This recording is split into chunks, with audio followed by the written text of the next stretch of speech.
Coming up with our roster of superhero was probably the biggest task we ever had to do.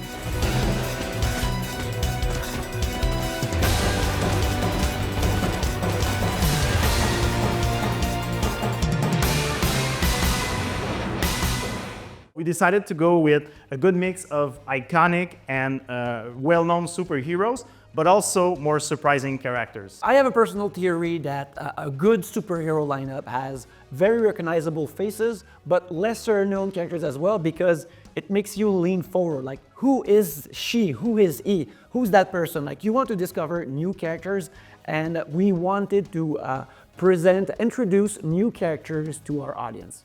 Our main through line for the character designs were really like a blast from the past from the 90s mixed with a cartoony style.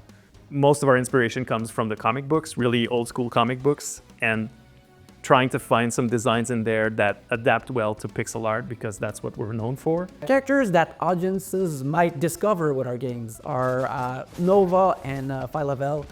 They're both leads in the Annihilation original comics, so it was really important to have them in our game. But also, I'm a huge fan of Nova, and also because we had that 90s styling to our game. Like, I was really excited about the idea that he could have his mullet ponytail like he did have in the 90s. And also for Phyla-Vell, she is a character that has this great Joan of Arc type of vibe to her. She has a laser sword that is also really, really cool, that presented themselves as a really fun characters to have. When we were searching for, the deep cosmic universe, we came up also with Beta Ray Bill and Cosmic Ghost Rider, who are both incredible characters, but also super fun in terms of gameplay opportunities. On one side, you have Beta Ray Bill equipped with Stormbreaker, who he can use basically as a trap that he can throw and leave on the field for enemies to get hit and use for great combos. But also Cosmic Ghost Rider, who is just this incredibly very loud character that is full of incredible attacks, like using the cosmic machine guns or his whips to basically wreak havoc on the battlefield. It was also a great way for us to give our own twist on some of these characters, especially characters like Beta Ray Bill, who hasn't been in any games before. People might recognize him as being similar to Thor, but at the same time for us it was a chance to really define him in a way that would belong to us.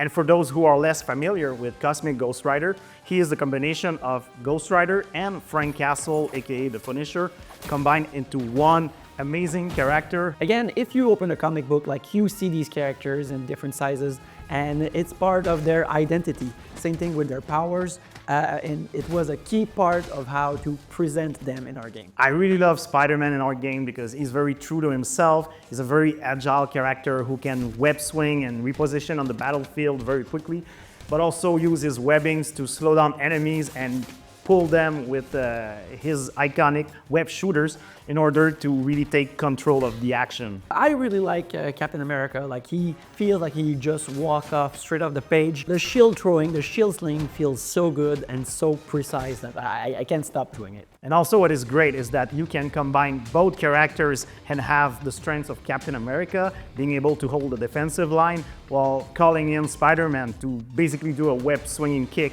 and wipe out a whole lane of the arena. Some of my favorites include She-Hulk and Rocket Raccoon. She-Hulk because she's just a massive character that can throw characters around, throw enemies around, and chain some insane combos. And Rocket Raccoon because he's an agent of chaos. Every time you throw a grenade, it's randomized, so you don't know what you're gonna get. He's really quick. He can do really jump attacks that can combo easily between different enemies. So both of them really have something a bit more unique than I like. I really like Iron Man to play as well. Like, a flying character is very different from a grounded character, and his repulsor blast also allows you to engage the enemy from afar, and that does pretty good as well. And on the other hand, you have Wolverine, who is the ultimate melee character who can use his claws to plow through masses of enemies, but also pounce and perform lethal grabs and really have this amazing hand-to-hand combat experience. I think Phoenix is really great as well. She's well-rounded. She has flight ability. She can grab people with her telekinetic grabs. She can also attack from range, and she can infuse her attacks with fire, which is very characteristic of Phoenix, so all-around great character. Venom is really a fantastic character. He can grab enemies, he can throw them, he can smash them on the ground, he can grab them from midair, and he's also a very fluid character. Like, he has a lot of movement options, and a lot of his actions are transformations, where he uses the symbiote as an advantage, and it's really fun to see it, really fun to change some insane combos. He's really a fun match with Storm, who's a Wind Rider, who's a much more graceful tractor, who can fly and evade pretty much any enemy strike with her dodge. And Silver Surfer was also a really fun character to work with because he's using his board, part of his attack set, meaning that he's really riding the enemies as he goes, but also uses the power of the cosmos. And we also have Black Panther, who feels closest to a martial arts ninja type of character, who's really has powerful martial arts strikes and uses kunais and also Wakandan technology as part of his powers. And his special attack is actually pretty awesome because it really showcases the power of this character by just going through the whole battlefield in basically a single attack and plowing through these hordes of enemies. There's a lot of different environments to explore in Marvel Cosmic Invasion. We decided to expand on the comic book and add a few different environments, most notably Marvel's New York City, Wakanda, Genosha, Savage Land, all places on Earth, but also the story takes you to the cosmos. So you'll move on to Blue Area of the Moon, and then Clintar, Asgard, and a bunch of different places in the cosmos. And these places are also affecting the gameplay in many ways and are chock full of Marvel references for all you true believers out there. A lot of different things to see and a lot of fun place to explore with our 15 playable characters.